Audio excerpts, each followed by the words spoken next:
Let's be clear. There is no value accrual to any of these things, Ethereum or Trumpcoin. They're both meme coins. They're both shit coins. One made it really complicated, really complex. It was a Rube Goldberg machine. The other is intellectually honest in saying, this thing's probably going to zero. Do you want to gamble? All of this is extremely bullish for Bitcoin because the world is starting to see that there is Bitcoin and then there is everything else. There is a value accrual thesis to Bitcoin. It is distributed. Its monetary policy is fixed. Its supply is fixed. Its issuance is predictable. It's divisible. It's portable. You can secure it yourself in a self-sovereign way. It's global. There's a real value accrual thesis to Bitcoin. There is a mathematical and borderline physics, if you ask Michael Saylor, reason that Bitcoin's price keeps going up. All of these other things, there is not. They all trend to zero against Bitcoin. Bitcoin's value is based on mathematical certainty, unlike other fleeting experiments. Strike CEO Jack Mallers argues that assets like Ethereum are over-engineered illusions, while Trumpcoin at least admits it's a gamble. Mallers emphasizes that Bitcoin stands alone. With a fixed supply, decentralization, and predictable issuance, it remains the only true digital asset. Its scarcity and trust make it superior, as everything else trends to zero against it.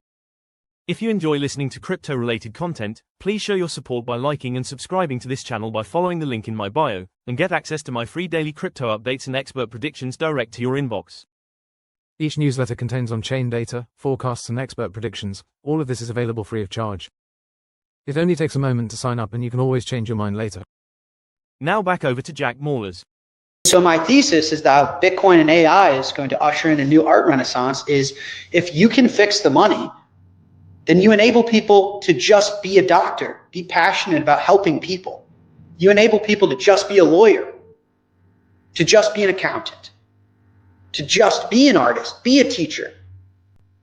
I have a friend that was a teacher here in Chicago. She's no longer a teacher. She couldn't afford it. It wasn't economically viable to teach children. She couldn't live. What type of society is that when we can't make it economically feasible to educate the future?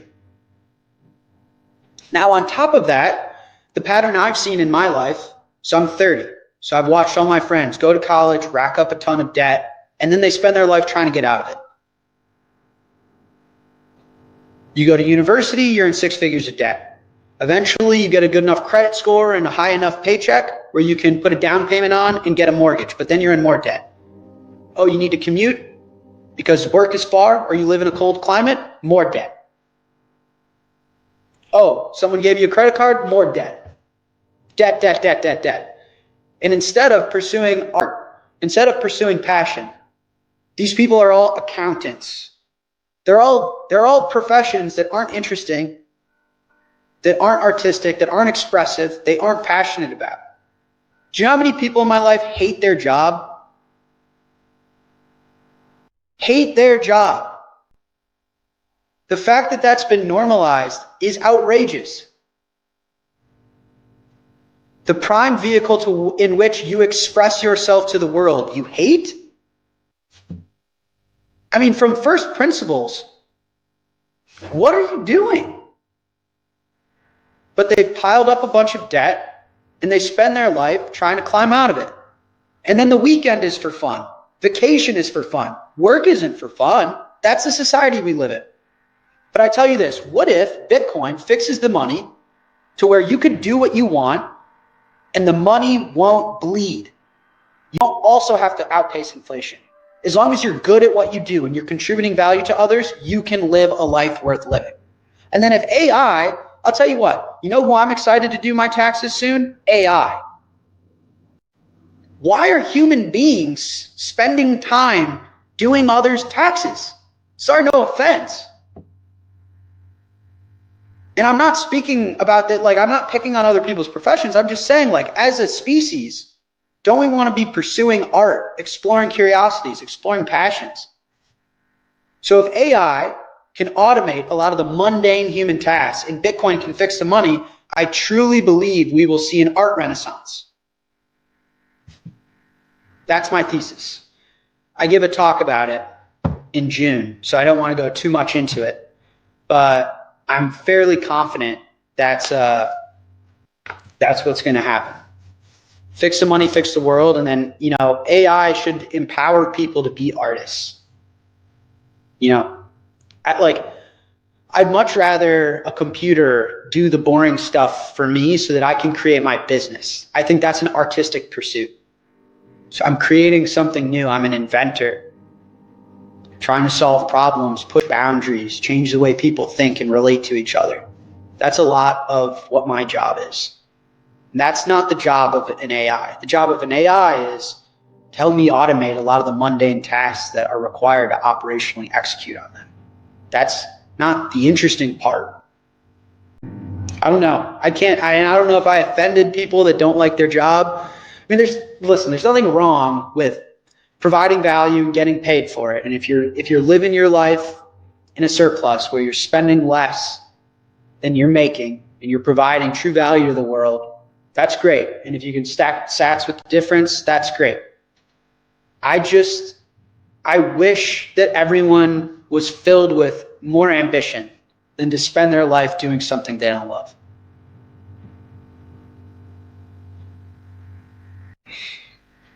I wish we lived in a society where, like, I had a buddy that studied history in university and wanted to be a historian. Just no way. There's just no way. You can't be a historian. You can't be a musician. You can't be a teacher. You're an accountant. You're an engineer. You're a lawyer. Yeah, I'm looking at the comments. Dude, I work for the Canadian version of the IRS. Soul crushing. I know. That's what I'm saying. And I'm not trying to be too hard on you guys. Like, life's hard. Period. There's no explanation needed. We can all relate on that. And so you do what you can. But I'm really hopeful that Bitcoin and AI can usher in an art renaissance where it's empowering to our species to create and express. I think the world is better the more artists there are in it. And I haven't backed this up with data. This will all be part of my talk, but I would guess that, the level of quality art is trending down and the number of lawyers is trending up, if I had to guess. I've said before, altcoins are what I call an arbitrage on the trend. All right. What do I mean by that? An arbitrage trade is very simple. If I have something on my left that I can sell for $10, and I have the same thing on my right that I could buy for $1, I'm buying for $1 all day and I'm selling for $10 all day. That's what's called an arbitrage trade. You're arbitraging the inefficiency in the market. Okay. I think altcoins are an arbitrage on this trend. They're monetizing, they're making money, they're taking advantage of a market inefficiency. What's the inefficiency? One's an informational inefficiency. People don't truly understand Bitcoin. People don't truly understand money. People don't understand markets. The other is regulatory. Previously in the US, it was illegal to create your own money in your basement and pay Justin Bieber to make it popular. That was a violation of securities law. Now, obviously, you've had Gensler, different SEC, different rules. No one knows how to regulate this stuff. And so you're able to do something that was previously illegal, and you're able to sell it to a group of individuals that just don't fully understand what's going on. And that's the arbitrage. Is if I had, bananas on the left side of town, I could sell for $10, and bananas on the right side of town that I could buy for $1, I would drive my car to the right side of town, buy as many as I can for $1, drive to the other side of town, sell them all for 10. That's an arbitrage trade.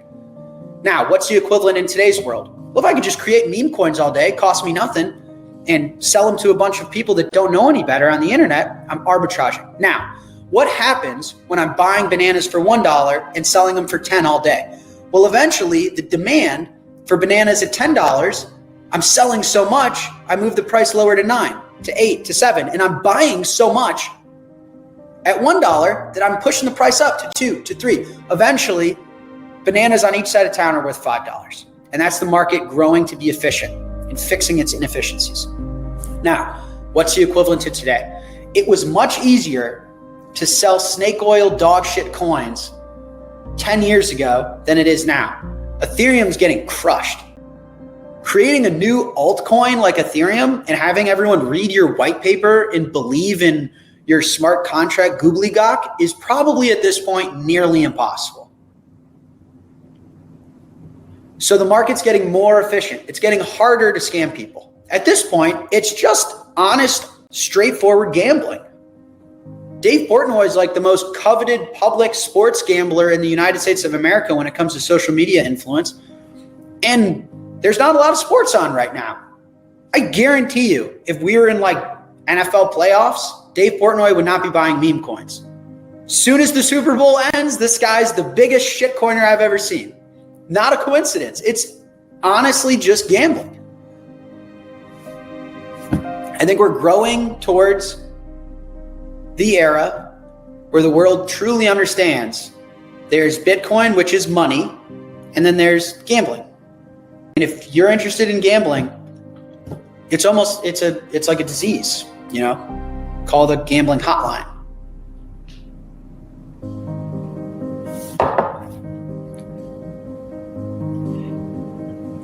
You know, it's funny. I just have never was a gambler. I don't gamble on sports. You know, at this point, you know, I host a weekly podcast. You guys would be able to tell, you know, if I'm lying, I would hope. I don't gamble on sports. I can never get my head around people that think that's a way to a good life. I was always raised on like, work hard, be honorable, be principled, respect others, care for others. Like that's the way to a good life. Right? I don't understand a society that thinks buying meme coins or gambling on the Super Bowl is how you become the partner and the friend and the colleague and the parent that you're destined to become. But I think we're living in a sick population. I give a talk at an event in June, and the title I decided, so I don't want to give it away too much, but I have this thesis that I think Bitcoin and AI are going to bring about a new art renaissance for humanity. And I think we'll have the luxury of living through that. My thesis is very simple. It's that today you can't, like I said, just be a doctor or just be a janitor or just be a policeman. You have to be a doctor and a trader. You have to be a policeman and a speculator. You have to be a lawyer and understand what the Fed is talking about. Thanks for watching. Don't forget to subscribe to access my free daily crypto updates and expert predictions direct to your inbox.